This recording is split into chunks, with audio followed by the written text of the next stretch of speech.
Muy buenos días, ¿cómo estás? Katy Fernández te saluda. Qué lindo saber que estamos juntos, que estás ahí acompañándome para abrir la carta de amor de nuestro Dios Creador. Te invito a que traigas tu Biblia y también a orar. Amado Padre Celestial, gracias por este día, por tu compañía, por tu cuidado, por tu amor. Gracias por tu paciencia.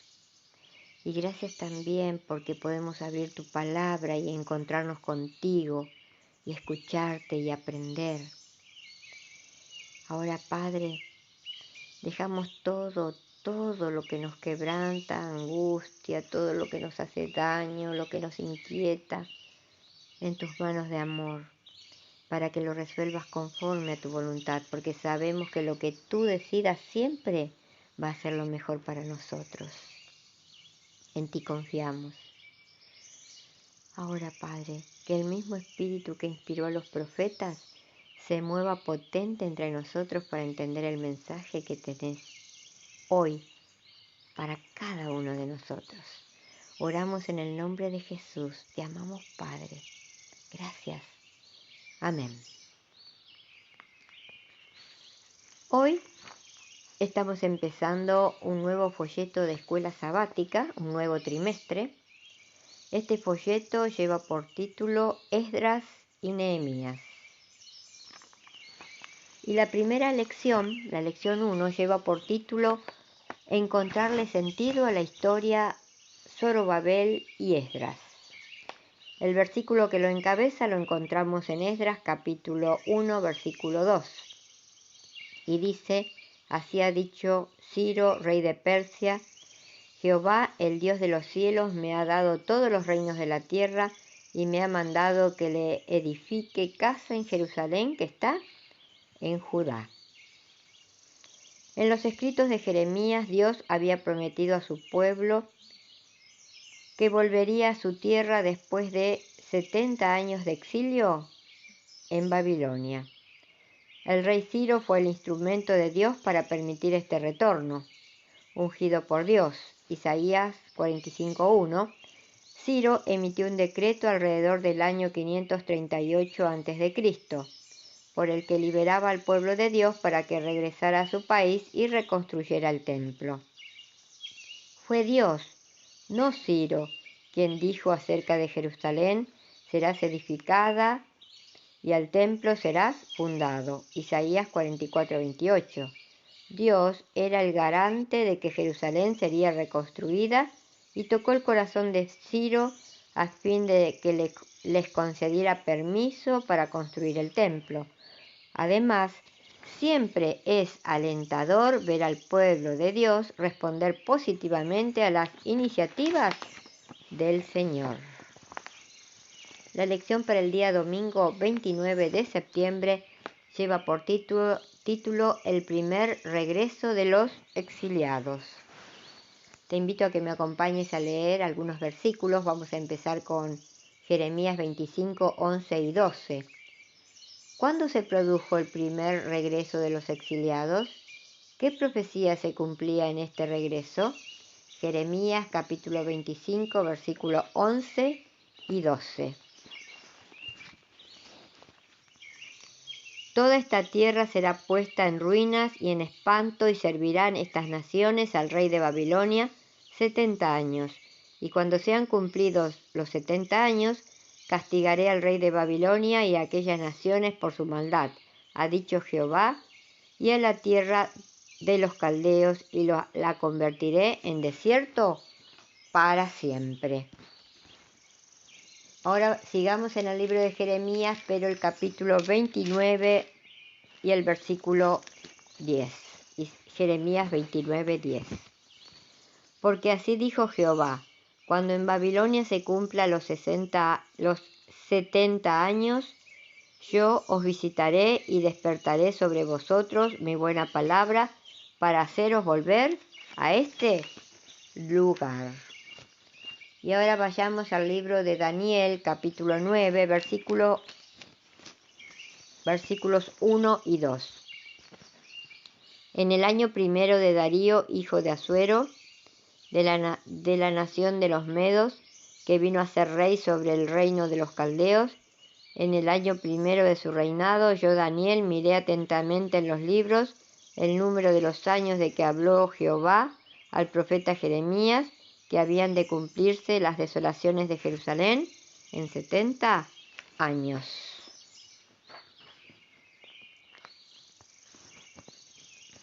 El Señor influyó en Ciro para permitir el primer regreso en cumplimiento de los 70 años de las profecías de Jeremías. Jeremías había escrito que la tierra de Judá quedaría desolada durante 70 años bajo el dominio de Babilonia.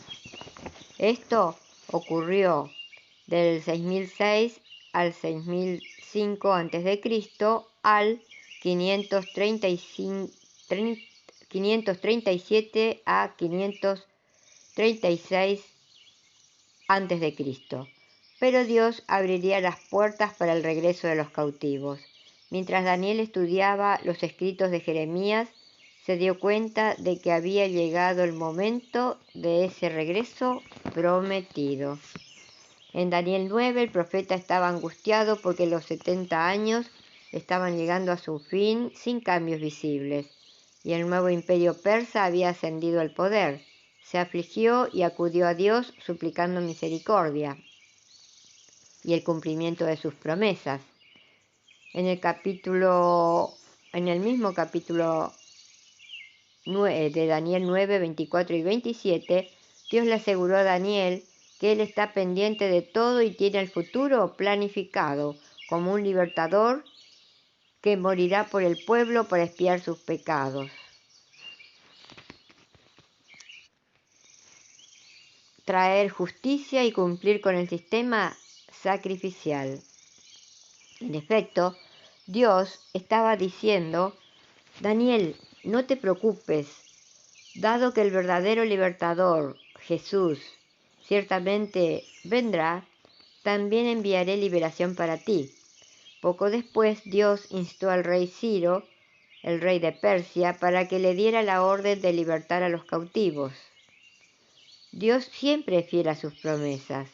Puedes ver Daniel 10 para saber cómo intervino Dios para garantizar la prosperidad de su pueblo en su terruño. Esdras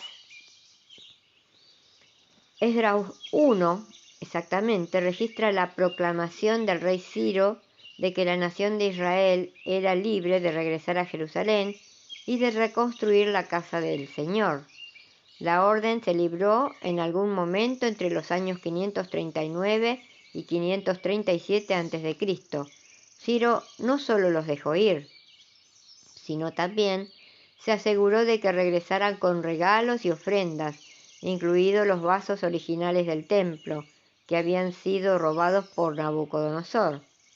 Este acontecimiento nos recuerda a los israelitas que abandonaron Egipto muchos años antes, cuando Dios también tocó el corazón de la gente para ofrecerles regalos de despedida. Este primer grupo que regresó a Judá estaba compuesto por unos 50.000 personas, que probablemente incluían mujeres y niños de todos los territorios. ¿Qué otras profecías históricas se han cumplido exactamente como estaban prometidos en la palabra de Dios? ¿Y cómo podemos consolarnos con el hecho de que Dios conoce el futuro y que podemos confiar en sus promesas? Ahora pasamos a la meditación de hoy, que lleva por título ¿Cómo reaccionar ante los enemigos? Encamíname en tu verdad, enséñame porque tú eres el Dios de mi salvación. En ti he esperado todo el día. Salmo 25, 5. Al escribir el Salmo 25 encontramos a David perseguido y acusado de algo que no había cometido: apoderarse ilícitamente del trono de Saúl. Pero David nunca se reveló tan generoso, tan humilde y perdonador como en los momentos de tribulación y persecución. El salmista tenía un hijo rebelde que trataba de arrebatarle el trono. Además, tenía contra él a gente como Siba, el criado de Mefiboset, que trataba de engañarlo, segunda de Samuel 16, y a Simei, que le tiraba piedras y lo maldecía sin motivo. ¿Alguna vez te sentiste perseguido, acusado de algo que no hiciste y atacado por gente emocionalmente desequilibrada? ¿Cómo reaccionaste? ¿Cómo reaccionan los discípulos de Jesús en estas circunstancias? La oración de David fue: encamíname en tu verdad y enséñame, porque tú eres el Dios de mi salvación, en ti he esperado todo el día. Necesitamos suplicar a Dios que nos enseñe cómo reaccionar delante del enemigo gratuito. Y en el versículo de hoy, el salmista nos dice que la única manera de reaccionar ante la persecución gratuita es ser guiados en la verdad. ¿Qué es la verdad? Yo soy la verdad, dijo Jesús.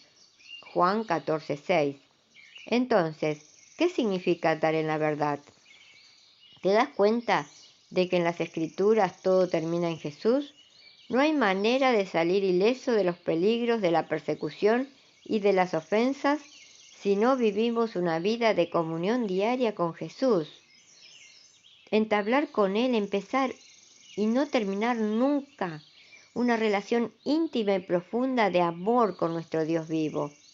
De Él viene nuestra salvación y por Él tenemos que esperar todo el día. Cuando David y sus hombres estaban llegando cerca del Jordán, al pasar por una pequeña ciudad llamada Bahurín, apareció Simei, un descendiente de Saúl, un hombre que había incubado en su corazón el veneno de la amargura.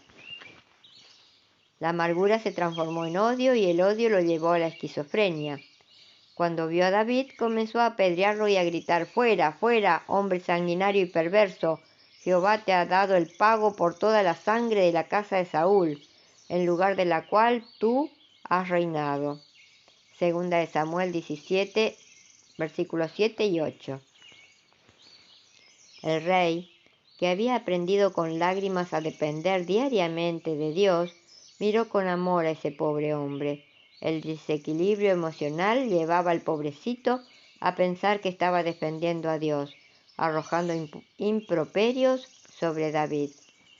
Ante la sugerencia de Abisai, uno de sus hombres de confianza, de cortarle la cabeza al ofensor, David, que había aprendido a depender del Señor, respondió: «Dejadlo que maldiga». Versículos 9 y 11. ¿Cómo va tu comunión diaria con tu Dios vivo, con tu Dios creador, con tu Dios todopoderoso?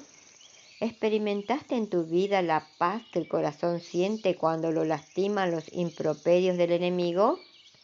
¿Aprendiste con Cristo a responder una carta ofensiva con amor? ¿Puedes mirar cariñosamente a las personas que te persiguen sin siquiera saber por qué? Que Dios nos dé esa aptitud siempre. Y recuerda, si nuestras palabras no ayudan, no confortan, no hacen bien o no alegran, que nuestro Dios Todopoderoso nos libre de pronunciarlas. Que tengas un muy bendecido día lleno de la paz de Dios. Te invito para que mañana volvamos a encontrarnos, si Dios quiere. Y gracias, de verdad, muchas gracias, porque estás ahí acompañándome.